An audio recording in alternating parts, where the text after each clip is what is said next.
মুর্শিদাবাদের সুতি থানার অন্তর্গত আমুয়া পঞ্চগ্রাম শ্মশানকালী মন্দির। আমুয়া ফিডার ক্যানেলের পাশে ভগবান শিবের মাথায় জল ঢালতে কেন ভিড় করেন হাজার হাজার ভক্ত?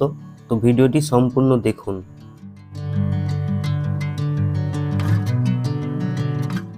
হ্যালো বন্ধুরা, আরও একটি নতুন ভিডিওতে আপনাদের সবাইকে স্বাগত।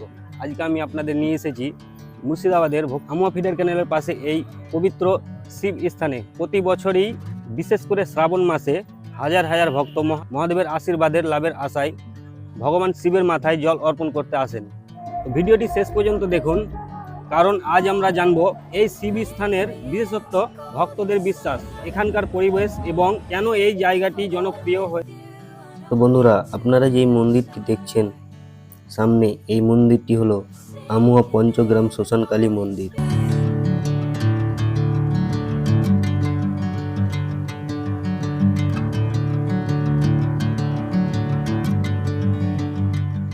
এই মন্দিরে হাজারো ভক্ত কালী মায়ের পুজো দিতে প্রতি বছরই আসে। শ্রাবণ মাসকে ভগবান শিবের মাস বলা হয়। এই সময়ে দেশের বিভিন্ন প্রান্তে শিব মন্দিরে ভক্তদের ঢল নামে।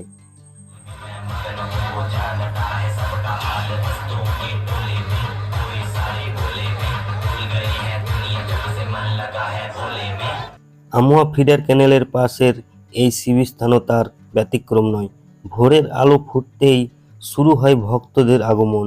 অনেকেই কাঁধে বাঁক নিয়ে দীর্ঘ পথ অতিক্রম করে এখানে পৌঁছান। হর হর মহাদেব ও বোলবম ধ্বনিতে মুখর হয়ে ওঠে পুরো এলাকা। স্থানীয়দের বিশ্বাস, ভক্তিভাবে মহাদেবের মাথায় জল নিবেদন করলে জীবনের নানা বাধা দূর হয়। এই বিশ্বাস প্রতি বছরই অসংখ্য মানুষকে এখানে টেনে আনে। ভোর থেকে শুরু হয় ভক্তদের আগমন। অনেকে গঙ্গার পবিত্র জল বা অন্যান্য পবিত্র উৎসের জল কাঁধে বাঁক নিয়ে দীর্ঘ পথ হেঁটে এখানে আসেন।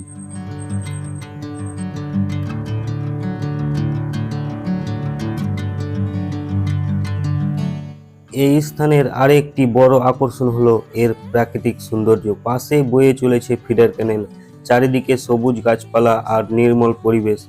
ধর্মীয় অনুভূতি পাশাপাশি এখানকার শান্ত পরিবেশ মনকে এক অন্যরকম প্রশান্তি দেয়।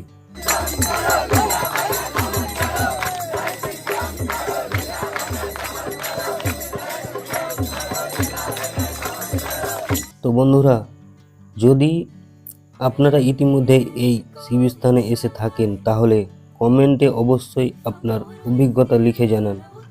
আর যদি এখনও না এসে থাকেন তাহলে সুযোগ পেলে একবার অবশ্যই দর্শন করে যান। আপনি যদি কখনো মুর্শিদাবাদ বা ফারাক্কা আশেপাশে ঘুরতে আসেন তাহলে এই পবিত্র শিবস্থান অবশ্যই একবার দর্শন করতে পারেন। ভক্তি, প্রকৃতি এবং শান্ত পরিবেশ সব কিছু মিলিয়ে এক অন্য মিলন ঘটেছে এখানে।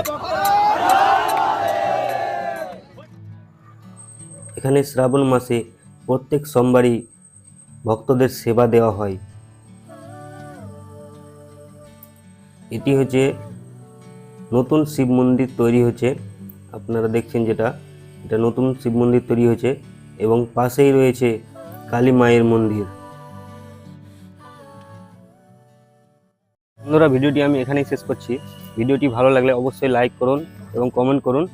আর আপনারা যদি এই জায়গায় এসে থাকেন অবশ্যই এখানকার পরিবেশ কেমন লেগেছে আপনাদের অবশ্যই কমেন্ট বক্সে লিখুন।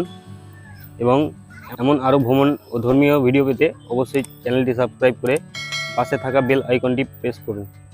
তো দেখা হচ্ছে আবার, ধন্যবাদ।